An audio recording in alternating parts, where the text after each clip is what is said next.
माँ, माँ। अरे क्या माँ माँ कर रहा है? बकरी का बच्चा है क्या? अरे माँ, मजाक छोड़ो। मुझे फाइनली वो मेन चौराहे वाली दुकान मिल गई है। अब देखना, आपका बेटा दुगनी स्पीड से पैसा कमाएगा। ओफो, ये क्या? मेरी ऑनलाइन मेकअप क्लास चल रही है। इतनी जोर से क्यों बोल रहे हो आप दोनों? अरे मेरी धर्म पत्नी जी, मेकअप क्लास बाद में करना। वो चौराहे वाली दुकान मिल गई है हमको। अरे वाह! रुको, मैं अपनी माँ को फोन लगाकर बता देती हूँ। अरे मैं भी अपने रिश्तेदारों को बता देती हूँ, कितनी खुशी की बात है। हाँ हाँ, मैं भी अपने दोस्तों को बता देता हूँ। 1 हफ्ते बाद रजिस्ट्री है। बस, घर में खुशी का मौका था। उन तीनों ने अपने अपने फोन उठाए और लोगों में बात फैलाना शुरू कर दिया। और रही सही कसर श्वेता बहू ने अपने पड़ोस में सबको बताकर कर दी। अरे वर्मा आंटी, अब हम भी जल्दी कार ले लेंगे। घर का रेनोवेशन होगा और ठाट से रहेंगे हम भी। अरे, ऐसा क्या हुआ? लॉटरी बाटरी लग गई है क्या? अरे, इस बार चौराहे वाली मॉल में हमको भी दुकान मिल गई है। दुकान नंबर 21, जो एकदम चौराहे पर है। अब ग्राहक बढ़ेंगे तो आमदनी भी बढ़ेगी ही ना। अरे वाह, कितनी खुशी की बात है। मैं बहुत खुश हूँ तुम्हें इतना खुश देख के। बाकी एक बात कहूँ, सबको मत बताते फिरना। किसी की नजर लग जाएगी तो खुशी की खबर वापस लौट जाएगी। हैं? ऐसे थोड़ी ना होता है। अब डरा रही हो? अरे सही कह रही हूँ। काली नजर कहते हैं इस चीज को, जब आप किसी को कुछ बताओ और वो काम बिगड़ जाए। अरे लेकिन मैं तो। तुमने सबको बता दिया ना? हाँ, फोन लगा लगा के। अब बच के रहना। काली नजर बड़ी खतरनाक होती है। श्वेता इतनी खुश रहती है कि वो वर्मा आंटी की बात पर ध्यान ही नहीं देती, जबकि पड़ोस में और भी लोगों से खुशी की खबर शेयर करती रहती है। अगले दिन राजेश बहुत दुखी होकर घर आता है। अरे बेटा, क्या हुआ? मुंह क्यों सूजा हुआ है? मधुमक्खी ने काट लिया क्या? माँ, वो दुकान किसी और के पास चली गई। किसी ने ज्यादा भाव लगा दिया। अरे पर बात तो आपसे हुई थी ना उस दुकान वाले की। हाँ, आज मैं टोकन अमाउंट देने गया था, तब मुझे पता चला। कोई आकर सुबह मुझसे पहले ही ज्यादा अमाउंट दे गया। काली नजर। क्या? क्या कहा? वर्मा आंटी ने समझाया था कि किसी को बताना मत, वरना काली नजर लग जाएगी। अच्छा, तुम्हें उनकी बात मान लेनी चाहिए थी। उनकी बात मान लेती, लेकिन उसके पहले ही सबको बता चुके थे ना हम तीनों। अरे अगली बार से ध्यान रखेंगे। कोई भी नई चीज होगी तो किसी को नहीं बताएंगे। तीनों कुछ दिन ऐसे ही रहते हैं, पर एक दिन श्वेता को एक मेल आता है। राजेश, मेरा ऑनलाइन मेकअप कोर्स कंप्लीट हो गया। अब मैं खुद का पार्लर खोल सकती हूँ। अरे वाह, अपने मोहल्ले में ही खोलते हैं। ये जो घर के सामने दुकान है ना, वहीं। हाँ, यहाँ सस्ती भी मिल जाएगी। अगले दिन श्वेता वर्मा आंटी के पास जाती है, मिठाई का डब्बा लेकर। अरे आओ आओ, कैसे आना हुआ? जोर से नहीं बोलूंगी।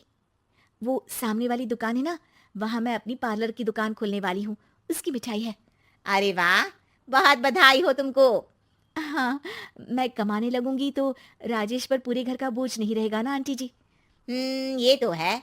पर ये बता कि तूने ये बात किसी और को तो नहीं बताई ना? अरे नहीं नहीं, पिछली बार गलती कर दी थी। काली नजर लगी किसी की और राजेश के हाथ से वो दुकान चली गई थी। सबको मत बताना। चलो मैं चलती हूँ, कल दुकान की बात करने भी तो जाना है। अगले दिन श्वेता दुकान के लिए मालिक से बात करने जाती है। अरे लेकिन दुकान तो हम कल रात को ही किसी को दे चुके हैं। कल ही? हाँ, कल ही। 2 दिन बाद कोई यहाँ पार्लर भी खोल लेगा। आप कहीं और दुकान देख लीजिए। अरे पर हमको भी तो पार्लर ही खोलना था। हाँ भाई, ये एक ही दुकान है। आधी आधी तो नहीं दे सकता ना मैं। राजेश और श्वेता घर पर हताश होकर आ जाते हैं। इस बार तो किसी को बताया भी नहीं था। अब किसकी काली नजर लग सकती है? सुनो, तुमने माँ को बताया था क्या? अरे कैसी बात कर रही हो? माँ की नजर थोड़ी ना लगेगी। पक्का तुमने किसी को नहीं बताया था ना? सिर्फ वर्मा आंटी को बताया था। उन्होंने ही मुझे किसी को नहीं बताने को कहा। अरे यार, तुम भी सही हो। मेरी माँ को नहीं बताने को कह रही हो, पर वर्मा आंटी को बताना तुम्हें जरूरी लगा। अरे, वर्मा आंटी ने ही तो काली नजर के बारे में बताया था ना। वो हमेशा हमारा भला ही तो चाहती हैं। मेरी माँ भी हमारा भला ही चाहती है। अरे पर चिल्ला क्यों रहे हो? बात नहीं कर सकते क्या आराम से? नहीं आता वो आराम से बात करना, और करना भी नहीं चाहता हूं मैं। दुकान जाने का दुख गुस्से में बदल गया था और राजेश और श्वेता में बात बंद हो गई थी। 2 दिन बाद मोहल्ले में पार्लर का इनोग्रेशन हुआ, जिसमें मोहल्ले के सभी लोगों को बुलाया गया, पर श्वेता, राजेश और माँ नहीं जाते। माँ, अंदर आ जाओ, क्या देख रही हो? अरे नया पार्लर देख रही हूँ अपने आंगन से। देखो, माँ को दूसरे का सुख देखने में कितना मजा आ रहा है। मेरा दुख नहीं दिख रहा इन्हें। यहाँ मेरा पार्लर भी तो हो सकता था। अरे चुप रहो यार, हर बात में लड़ाई क्यों ढूंढ रही हो? राजेश और श्वेता फिर बहस करने लगते थे। तभी माँ ने दोनों को बाहर बुलाया। अरे जरा देखो तो, दुकान चलाने वाले का बोर्ड पर नाम क्या लिखा है? श्रुति वर्मा। गाड़ी निकाले बेटा, हमें कहीं जाना है। काली नजर का इलाज कराने। राजेश अपनी बाइक निकालता है। तीनों ट्रिपलिंग कर रहे हैं। माँ राजेश को उस मॉल वाली दुकान पर लेकर जाती है जहां राजेश अपनी दुकान खोलने वाला था। यही दुकान लेना चाहता था ना तू? हाँ, पर इनको भी दुखी करने लेकर आई हो क्या यहाँ पर दुकान दिखाकर? वहाँ काफी नहीं था? अरे श्वेता, थोड़ा सब्र रख, अभी पता चलेगा कि हम यहाँ क्यों आए हैं। बता, इस दुकान चलाने वाले का नाम क्या है? अनुपम वर्मा। कुछ समझ में आया? वो दुकान वाली श्रुति वर्मा, ये दुकान वाला अनुपम वर्मा, और हमारे पड़ोस में हमने उस दुकानों के बारे में बताया किसको था? वर्मा आंटी को। मतलब वर्मा आंटी ही हमारा काम बिगाड़ रही है? नहीं नहीं, ऐसा नहीं हो सकता, ये बस इत्तेफाक है। राजेश अपना फोन निकालता है और श्रुति वर्मा और अनुपम वर्मा के नाम फेसबुक पर सर्च करता है, जहां ये दोनों ही वर्मा आंटी के रिश्तेदार होते हैं।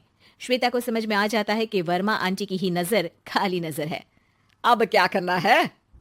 कोई भी खुशी की खबर हो तो काली नजर से बचना है, यानी वर्मा आंटी से बचना है। अरे पर मुझे ये समझ में नहीं आया कि वो हमारे साथ ऐसा क्यों करेंगी।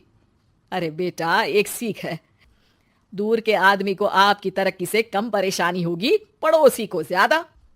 दोनों माँ की बात में हामी भरते हैं और अगला काम चुपचाप करने की कसम खाते हैं, ताकि आगे से वर्मा आंटी कोई काम ना बिगाड़ सके।